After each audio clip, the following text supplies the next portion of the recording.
بسم اللہ الرحمن الرحیم۔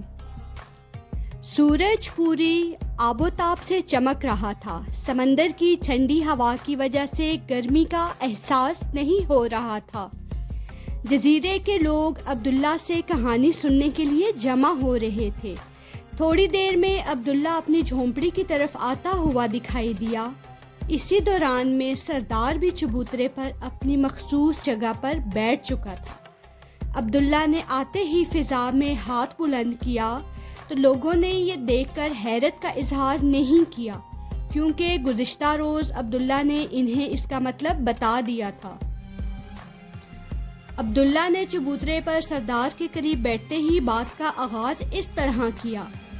حجر اسود کی تنصیب کے بعد وہ جوان نیکی اور بھلائی کے کاموں میں حسب معمول مصروف تھا کہ امیر کبیر خاتون خدیجہ سے شادی کے بعد خود کو اچھائی اور بھلائی کے کاموں میں اور زیادہ مصروف کر لیا۔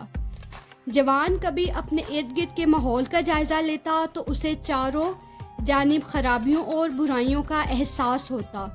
شراب نوشی، بت پرستی، جوا اور بے حیائی ان کے معاشرے کا لازمی جز بن چکے تھے۔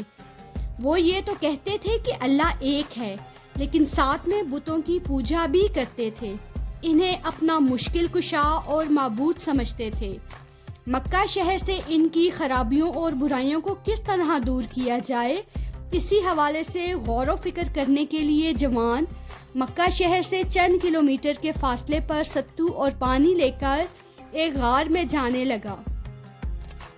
اس غار کا نام ہرا تھا۔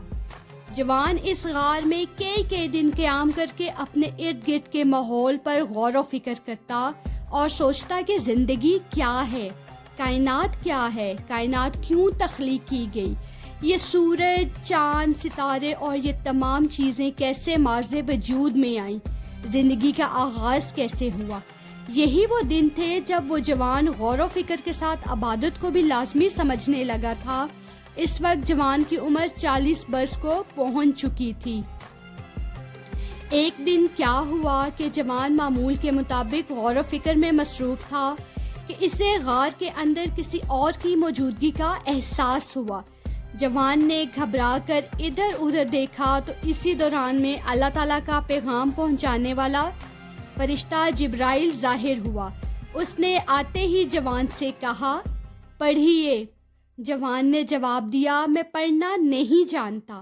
عبداللہ کی بات جاری تھی کہ باکو نے جلدی سے پوچھا، جوان پڑھنا نہیں جانتا تھا تو پھر کیا ہوا؟ میں یہی بتانے لگا تھا، عبداللہ نے اپنی بات شروع کرتے ہوئے کہا۔ جب جوان نے جواب دیا کہ میں پڑھنا نہیں جانتا تو اس فرشتے نے جوان کو بازوؤں میں لے کر دبایا اور کہا، پڑھیے۔ یہ سوال و جواب 3 بار ہوئے اور تینوں مرتبہ فرشتے نے اس قدر زور سے دبایا کہ چور کر ڈالا۔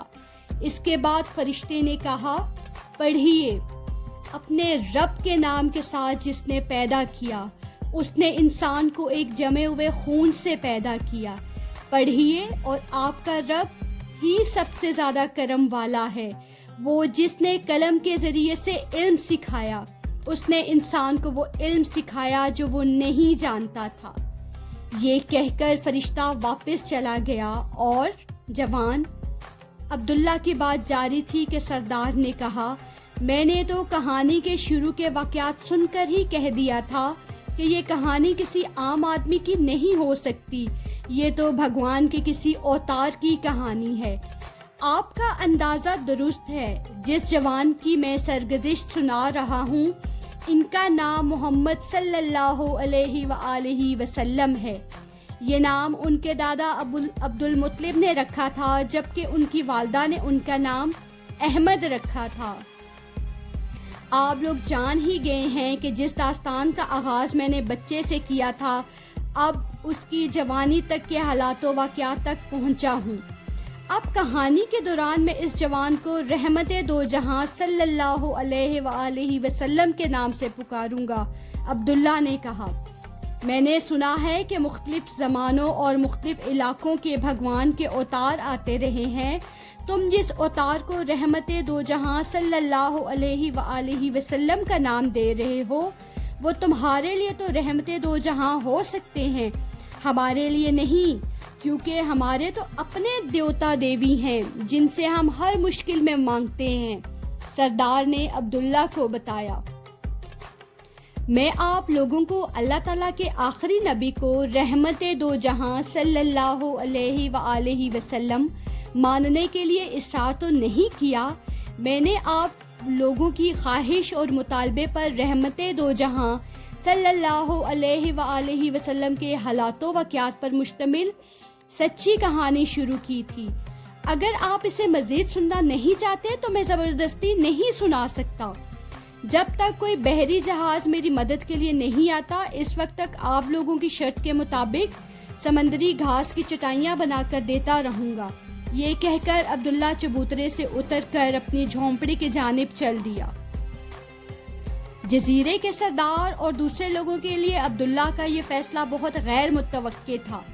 کچھ لمحے ان کی سمجھ میں کچھ نہ آیا، پھر سردار نے راکو سے کہا کہ عبداللہ کو عزت و احترام سے چبوترے میں واپس لے آؤ، ہم ساری کہانی اطمینان اور سکون سے سنیں گے۔ سردار اور دوسرے لوگوں کے اصرار پر عبداللہ واپس چبوترے پر آیا تو اس نے دوبارہ کہانی سنانا شروع کی۔ فرشتہ جبرائیل اللہ تعالیٰ کا پیغام پہنچا کر واپس چلا گیا تو رحمت دو جہاں صلی اللہ علیہ وآلہ وسلم پریشانی کے عالم میں گھر آئے اور اپنی بیوی حضرت خدیجہ رضی اللہ عنہا سے فرمایا، مجھے کپڑا اڑا دو، مجھے کپڑا اڑا دو۔ اس کے بعد غار ہیرا میں رونما ہونے والا سارا واقعہ سنایا۔ حضرت خدیجہ رضی اللہ عنہا نے سارا واقعہ سن کر کہا، اللہ تعالیٰ آپ کو کبھی ضائع نہیں کرے گا، آپ رشتے ناطے کو جوڑتے ہیں، سچ بولتے ہیں، ناداروں کا بوجھ اٹھاتے ہیں، فقیروں کو اپنی کمائی سے حصہ دیتے ہیں اور ناگہانی مصائب میں مصیبت زدہ لوگوں کی امداد کرتے ہیں۔ اس تسلی آمیز گفتگو کے بعد حضرت خدیجہ رضی اللہ عنہا رحمت دو جہاں صلی اللہ علیہ وآلہ وسلم کو اپنے چچا زاد بھائی ورقہ بن نوفل کے پاس لے گئی۔ وہ آسمانی کتاب انجیل کے عالم تھے اور وہ جانتے تھے کہ اللہ کا آخری نبی دنیا میں آنے والا ہے، اس لیے اس نے رحمت دو جہاں صلی اللہ علیہ وآلہ وسلم سے غار ہیرا والا سارا واقعہ سننے کے بعد کہا، آپ تو بڑے